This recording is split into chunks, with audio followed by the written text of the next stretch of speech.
Some of the coolest reptiles are the ones that can swim in the water and breathe on land. We're talking about the top 5 coolest aquatic reptiles you can keep as a pet. My name's Adam, this is Diamond, you're watching Wickens Wicked Reptiles. Stick around.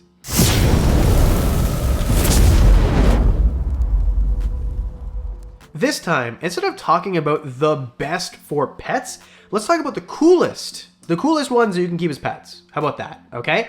I think that aquatic reptiles are awesome. They're not for everybody, but they're super unique, and that is what makes them cool. And we're talking about fully aquatic and semi-aquatic. Okay, that's enough of this. Let's get going. Number 5, let's start out with a turtle. Duh, musk turtles, or stink pots, or mud turtles.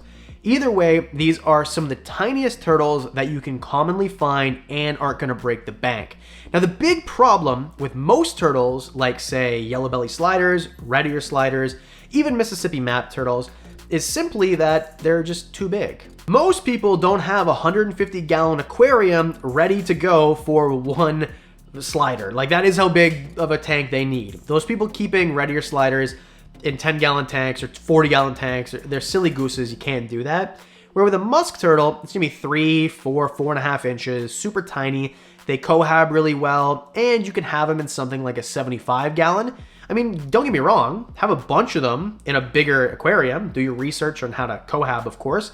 Give them a land area, rock shelves, put fish in there. That's the other thing. I love having fish with my turtles, but my turtles are big enough that they sometimes make the fish go missing. They're magicians, right? The nice thing is with these musk turtles is that they're small enough that most fish, or fish that are appropriately sized, that you'll do your research and figure out what species to get, aren't gonna be bothered by the turtle. So you'll never have to replace the disappearing fish. Overall, just the size makes them so cool, but they're so freaking cute. They're adorable. Just the way they swim around. They eat the prepared diet, like you can buy literally turtle diet, right?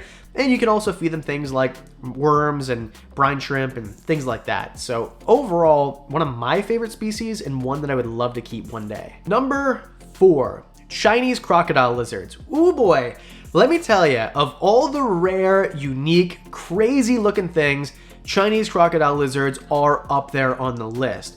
I'm very lucky. A friend of mine, Diana Reptiliatus, has a pair of these, and he's trying to breed them in captivity. And what's so important about that, besides the fact that they're cool and fun to watch, is that some estimates are less than 1,000 of them left in the wild in Vietnam and China, where they're from. So this guy is really doing the world a favor. If he can produce 10 babies, we're talking about a 1% increase over the, you know what I mean? Like, it's just crazy how big of an impact it would be just to have a few years of producing these. And getting them in the pet trade would be amazing that you don't have to take them out of the wild. Now, they're not that big, but imagine Godzilla was shrunk down to about 1 foot long, and you could put them in a paludarium where it's water, land, a little bit of climbing opportunity. Now, don't get me wrong. Chinese crocodile lizards are amazing looking, and I love to look at them, and they're fun to feed. They're gonna eat earthworms and stuff like that, but they're not gonna be the boldest animals. So if you want something that's gonna be sitting out, hanging on a perch all the time, rather than kind of nestled in to the water area behind a plant, these are probably not for you. I mean, realistically, depending on your budget, they're probably not for you anyway. They're gonna be hard to find and really expensive. But that doesn't mean that they're not the coolest, and that's what this list is for. Not the easiest to find or most affordable, but the coolest aquatic, and there are very few on this earth as cool as Chinese crocodile lizards. Chinese crocodile lizards are also pretty good at fishing, but not as good as I am in my new game, Fishing Clash. Fishing Clash is my new favorite mobile game. We're talking about, I don't have to get the rods ready and the bait and the tackle and all that stuff the day before, then get out super early in the morning. I can go fishing right here, right now, on my mobile phone. And this isn't one of those silly goose games. The graphics are wildly accurate and realistic. And it's competitive. I love that. Catch bigger fish, get better rods, better lures. It is a competitive game, but it's still fun. And as you upgrade your skills, you get bigger and better fish. And you can take part in weekly competitions. So every week it's a new competition, and you can even start your own clan. Invite your friends and family, fish with them, or just fish with people you don't even know. Now, the level of debate most determines what size fish you're gonna get, and maybe the most important part is upgrading your lures. So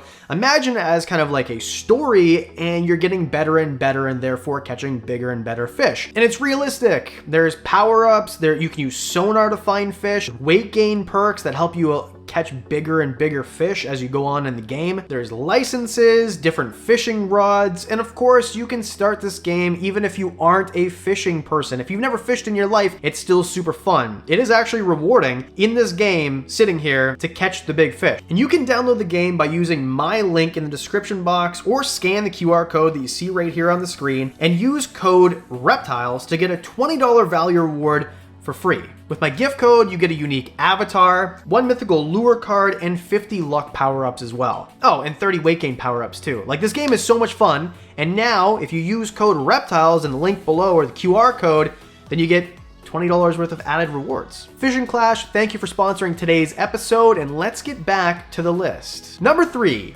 let's root it with an amphibian, obviously. Axolotls. Axolotls are fully aquatic salamanders. We're talking about these things don't need a land area at all. They get to about a foot. I've got a few of them. They're from Mexico originally, although the 2 lakes that they're from natively, one is dried up and one is drying up. So they're gonna be extinct maybe before you finish watching this video. I'm talking there is no coming back. These will be extinct in the wild. It's not a question. It's just happening, okay? But what's really cool is they're really easy to breed in captivity.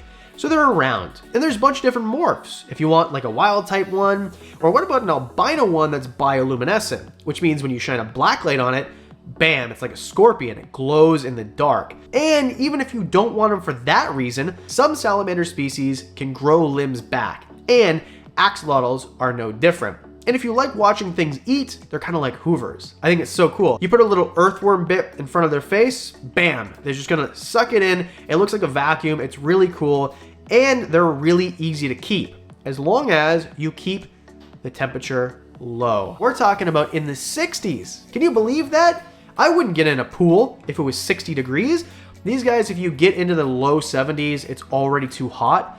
So that's something to consider. If you live in a place that maybe you don't have AC, air conditioning, and it gets hot in the summer, no bueno, not for you. My axolotls are in a basement on the other side of this wall where there is really no supplemental heat at all. So it gets 65-ish, but it's never too hot or too cold. Number 2, Chinese water dragons. I love Chinese water dragons, and I know what you're saying. Adam, this is supposed to be the coolest thing, but these are boring. I've seen them everywhere. They're Petco. Sure. But they shouldn't be at Petco because it's a 3-foot lizard. Sure, most of it is tail, I'll give you that. But it's an animal that needs something like the size of a grow tent, okay? You can't have these in a 75-gallon aquarium. You can't. You need 75 gallons of water. Never mind the fact you need a land area, you need perches. But these things are gonna be bold. So if you have a big enclosure, and you wanted one of these, it's probably going to be on the basking spot most of the time. Now when you reach in, it's going to dive from the basking spot into the water. It's how they kind of save themselves in the wild. Similar to a basilisk, which are from the New World, and Chinese water dragons are from the Old World. But these things don't run on water, so there's that. Now this is an omnivorous animal, which means it eats plant matter, and it eats things like insects, small vertebrae, things like that. Now the reason they're on the list is because they're beautiful, they're big, and if you know how to care for them and have the space, the gumption, and the money, they are really great pets. And you can socialize them. It's not the easiest thing in the world. They're not going to come out of the box like a leopard gecko where you can just handle them all willy-nilly, but they are definitely handleable in a lot of circumstances, and for that reason, I think that they are really, really cool. And also, they just swim really well. So give them something big and have a good time, because, I mean, they're freaking awesome. Number 1, how about a fully aquatic snake to round it out? I'm talking elephant trunk snakes. Now these guys look like puppies when they come out. They're super tiny, they have these cute little faces, they're gonna be swimming in the water, and that's because they're useless on land. Watching them on land is like a fish out of water, except for it's a snake, not a fish. But otherwise it works. What I didn't realize until I did some research for a few videos ago, and I talked about them then too, is they get a lot bigger than I thought. we're talking 5 to 8 feet. So you're gonna need a lot of water. You're gonna need a really big space, but it's a showstopper. If someone comes in and sees an elephant trunk snake, they're gonna think, what the heck is that? The problem is they're probably not gonna see it because they like tannin-rich water, which is murky. So it's not dirty, it just looks murky, right? And then on the top, a lot of like, say, duckweed and stuff like that. So not the best pets, but at the end of the day, I really think elephant trunk snakes stand alone as the coolest fully aquatic snake.